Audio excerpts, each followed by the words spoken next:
साक्री तालुक्यात काँग्रेसचे सृजन संघटन अभियान जिल्हाध्यक्ष पदासाठी चुरस।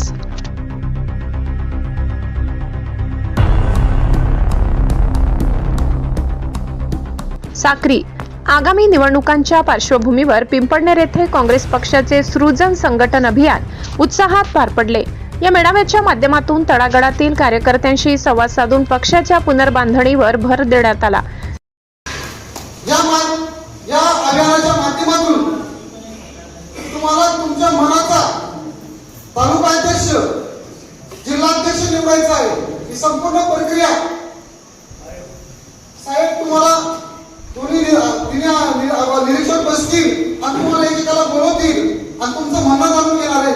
ज्याला युवा काँग्रेसमध्ये काम करायचं असेल, ज्या सेलमध्ये काम करायचं असेल, त्यांनी आपलं नाव त्या ठिकाणी सांगायचं आहे आणि या कार्यक्रमाला आपण सर्वजण लोक बोलले की आता आम्ही जेव्हा भेटायला गेलो तिथं डेप्युटी कलेक्टर बोलला आमदार तुम्ही साथ, खरे आमदार तुम्ही साथ। आपण काय म्हणतो आमदार म्हणायचे आमच्या माणसाला काय म्हणतो जिल्हाध्यक्ष म्हणायचं असं नाही। या जिल्ह्याचे जिल्हाध्यक्ष आणि माननीय आमदार प्रवीण बाबू चौरे असा उल्लेख त्यांना केला पाहिजे।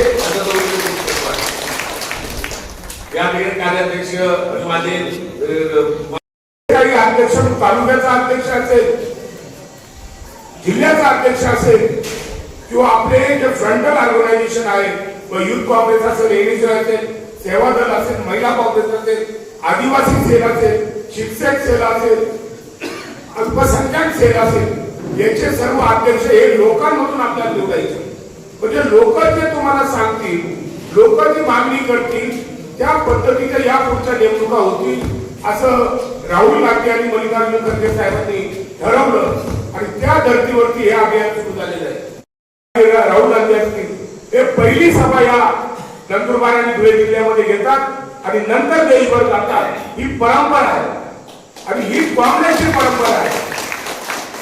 कारण या नंदुरबार धुळे जिल्ह्यामधून जी शक्ती इंदिराजी असतील, राजूजी असतील, सोनियाजी असतील किंवा आता प्रियंकाजी आणि राहुलजी असतील, यांना एक शक्ती आपल्या माध्यमातून मिळत असते, एक प्रेरणा मिळते आणि ती प्रेरणा देशभर ते घेऊन जातात। निरीक्षक योगेश दीक्षित, प्रदेश उपाध्यक्ष शरद आहेर, माजी खासदार बापूसाहेब चौरे, जिल्हाध्यक्ष प्रवीण चौरे, तालुका अध्यक्ष भानुदास गांगुर्डे यांच्यासह नसीम खान, प्रकाश सोनवणे, प्रमोद सिसोदे, गणपत चौरे, शांताराम कुवर, विश्वास बागुल, शिवाजी भोये, शगन राऊत, ओमकार राऊत, सचिन सोनवणे, दीपक साळुंखे, भरत देसले, सागर देसले, रमेश गांगुर्डे, काळू पवार, कमलाकर साबळे आणि सचिन राऊत या प्रमुख पदाधिकाऱ्यांची उपस्थिती होती। अहमदनगर अधिवेशनातील निर्णयानुसार कार्यकर्त्यांच्या कौलानुसार पारदर्शक पद्धतीने पदाधिकाऱ्यांची निवड केली जाणार आहे। सध्या जिल्हाध्यक्ष पदाची पक्षात मोठी चुरस निर्माण झाली असून निरीक्षकांच्या गोपनीय अहवालावर पुढील निवडी अवलंबून असणार आहे। संघर्ष करणाऱ्या कार्यकर्त्यांना न्याय मिळणार असल्याने या अभियानामुळे संपूर्ण जिल्ह्यात काँग्रेसमध्ये चैतन्याचे वातावरण आहे। ब्युरो रिपोर्ट, पिंपळनेर, सहसंपादक अनिल बोराडे। जिल्ह्याचा शेवाळीचा साखरी याचा फायदा एक होणार आहे की या जिल्ह्यामध्ये काही प्रस्थापित मंडळी होती आणि याची नेमणुका करताना काही पद देताना ही प्रस्थापित आपल्याच घरातलं आपल्याच कोणीतरी हे द्यायचं आणि त्याच्यामध्ये संघटन नावाचा जो प्रकार आहे तो विस्कळीत होता। फक्त त्यांच्याच घरातल्या लोकांनी निवडणुका लढायच्या, त्यांच्याच घरातल्या लोकांनी पद भोगायचे, मग कार्यकर्ता, खरा कार्यकर्ता, ओलीला कार्यकर्ता तळागाळातला तो दुर्लक्षित व्हायचा। नशिबाने ही जी प्रस्थापित आहे ही सगळी पळाली, मी शब्द वापरतो, सगळी पळाली आणि आता खरा कार्यकर्ता तो आज तळागाळात शिल्लक राहिलेला आहे। आणि याच्यामध्ये जो तरुण आहे, जो भविष्यातला आमचा राहुल गांधींना प्राईम मिनिस्टर करायचा जो तरुण आहे, त्या तरुणांना आम्ही या ठिकाणी संधी देणार। त्यांना जिल्हाध्यक्ष, त्यांना तालुका अध्यक्ष, त्यांना युवक अध्यक्ष, महिला अध्यक्ष ज्या तरुणी आहेत त्यांना अशा पद्धतीने वाटप हे राहुल गांधीचं स्वप्न आहे।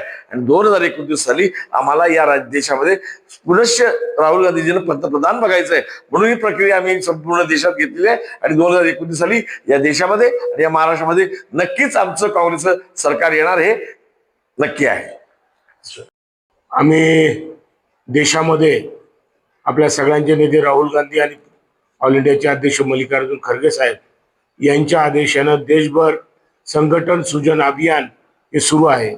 जवळजवळ 70% राज्यांमध्ये हे कंप्लीट झालेलं आहे आणि आता महाराष्ट्र गेल्या 1 तारखेपासून संपूर्ण महाराष्ट्रामध्ये देशाच्या विविध राज्यातील जे प्रमुख नेते आहेत, आमदार, खासदार, केंद्रीय मंत्री, माजी मंत्री, हे सगळे लोक संघटन सृजन अभियानाच्या माध्यमातून आपल्या धुळे जिल्ह्यामध्ये आलेले आहेत आपल्याकडे उत्तर प्रदेशचे कार्याध्यक्ष योगेशजी दीक्षित यांच्या नेतृत्वाखाली, यांच्या मार्गदर्शनाखाली आम्ही सर्व लोक गेल्या 5 दिवसापासून संघटन सृजन अभियानाच्या अंतर्गत तालुक्यांमध्ये फिरून, कारण याचा उद्देश एक आहे का बा देशातले पूर्वी बोलायचे का बा वरून निर्णय होतात, परंतु त्यांनी काँग्रेस पक्षाने ठरवलं या पुढच्या काळामध्ये तालुका अध्यक्ष असेल, जिल्हा अध्यक्ष असेल, सामान्य काँग्रेसचा जो कार्यकर्ता आहे, पदाधिकारी आहे, लोकप्रतिनिधी आहे, यांच्या म्हणणं ऐकून घेऊन यांना कोण तालुका अध्यक्ष पाहिजे, कोण जिल्हा अध्यक्ष पाहिजे, या पार्श्वभूमीवरती त्यांचे मतं जाणून हा अहवाल आम्ही ऑल इंडिया काँग्रेसकडे पाठवू आणि त्या संदर्भामध्ये त्यानंतर सरासर जिल्ह्याचा विचार करून जिल्हा अध्यक्ष आणि तालुका अध्यक्षाच्या निवडी या आपल्या जिल्ह्यामध्ये होतील. हाच उद्देश या संघटन सृजन अभियानाचा या निमित्तानं आहे. सर, याच्यामध्ये युवांना प्राधान्य मिळेल? याच्यामध्ये तरुणांना निश्चितपणानं प्राधान्य मिळेल, काही महिलांना पण, किंवा इतर जे काही लोक असतील ज्यांना काँग्रेस पक्षामध्ये नेतृत्व करायची इच्छा आहे, त्या सगळ्यांचं मनोगत जाणून घेऊन, त्यांच्याबद्दल कार्यकर्त्यांचं मनोगत जाणून घेऊन आम्ही या संदर्भामध्ये सर्व निर्णय हा राहुल गांधी आणि मल्लिकार्जुन खरगे साहेब हे दोघं या संदर्भात घेतील. याच्यामध्ये असं आहे